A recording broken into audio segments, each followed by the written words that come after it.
নমস্কার, আমি ডাক্তার বসুমিত্র দাস। আজকের আলোচনায় বলবো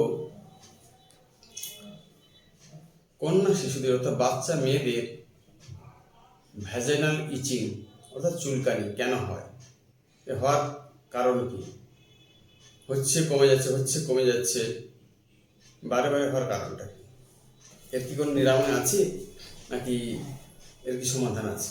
এই নিয়ে দেখুন, আগে জানতে হবে শারীরিক গঠন, ছেলেদের শারীরিক গঠন, মেয়েদের শারীরিক গঠন। ছেলেদের যৌনাঙ্গের গঠন, মেয়েদের যৌনাঙ্গের গঠন, অর্থাৎ ছেলেদের থেকে মেয়েদের যৌনাঙ্গ অর্থাৎ ভেজাইনা মানে বেশিরভাগ সময়টা আর্দ্র থাকে, ভেজা থাকে ভেতরটা, সেই জন্য দুর্গন্ধ বা চুলকানি হওয়ার সম্ভাবনা বেশি। দুই, গঠনগত দিক থেকে বলতে গেলে মেয়েদের ইউরেথ্রা, ভ্যাজাইনা এবং রেকটাম তিনটে একদম কাছাকাছি। শারীরিক গঠন ভাবে দিক দেখতে গেলে যে ভ্যাজাইনা মানে শেষ দিকটা রেকটামের একদম কাছে, সেই জন্য হয় কি যে পায়খানা করার পরে ভালোভাবে যদি ধোয়া না হয়, ভালোভাবে মানে সাবান দিয়ে ওই জায়গাগুলো পরিষ্কার না করা হয়, সেই জায়গাগুলো জার্ম চলে আসার সম্ভাবনা বেশি থাকে। এমনকি পেশাবের সময় মেয়েদের ইউরেথ্রা থেকে পেশাব শেষে একদম শেষ হয়ে যায়, যখন পেশাব করার সময় শেষে যদি থাকে সেটা নিচের দিকে না এসে বা বাইরের দিকে না পড়ে গিয়ে ভেজাইনার ভেতরেই থেকে যায় শেষে। এটা তো স্বাভাবিকভাবে তার নিয়ম হয়ে আসছে। ছেলেদের একটু আলাদা, ছেলেদের পেশাবের অর্থাৎ মানে জায়গা থেকে রেকটাম ডিস্টেন্সটা অনেকটা বেশি এবং পদ্ধতিটা সম্পূর্ণ আলাদা থাকার জন্য এই মানে ফাঙ্গাল ইনফেকশনগুলো ভীষণ কম হয়। এবারে বাচ্চা মেয়েদের ক্ষেত্রে অনেক সময় কি সারাদিন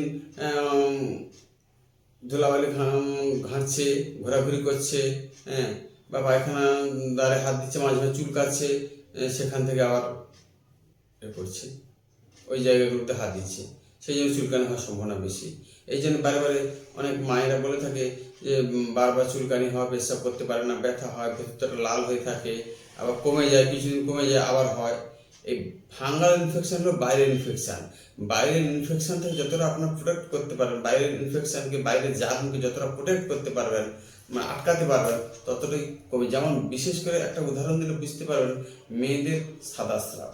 মেয়েদের সাদা স্রাব যে কারণে হয় ঠিক একই ছোট অর্থাৎ বাচ্চা মেয়েদের ভ্যাজাইনাল ইচিং বড় মানে মহিলাদের ক্ষেত্রেও হয়, এবং বাচ্চা মেয়েদের ক্ষেত্রে ভ্যাজাইনাল ইচিং, পেশাব জায়গা ফুলে যাওয়া, লাল হয়ে যাওয়া, চুলকানি, বারে বারে চুলকানি, এগুলো ঠিক সেম কারণে।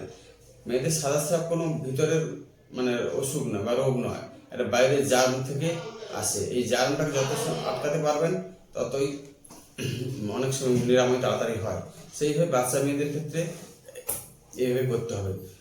যেসব পদ্ধতি অবলম্বন করতে হবে, দেখুন বারে বারে ডাক্তারবাবুর কাছে গেলে যে নিরাময় তাড়াতাড়ি হয়ে যাবে এমনটা নয়, কিছু পদ্ধতি অবলম্বন করতে হবে। সেটা হচ্ছে মেয়েদেরকে মানে বাচ্চা মেয়েকে খুব ছোট থেকে 5 বছর বয়স থেকে তার আগে থেকে বাথরুমের অভ্যাস করানো।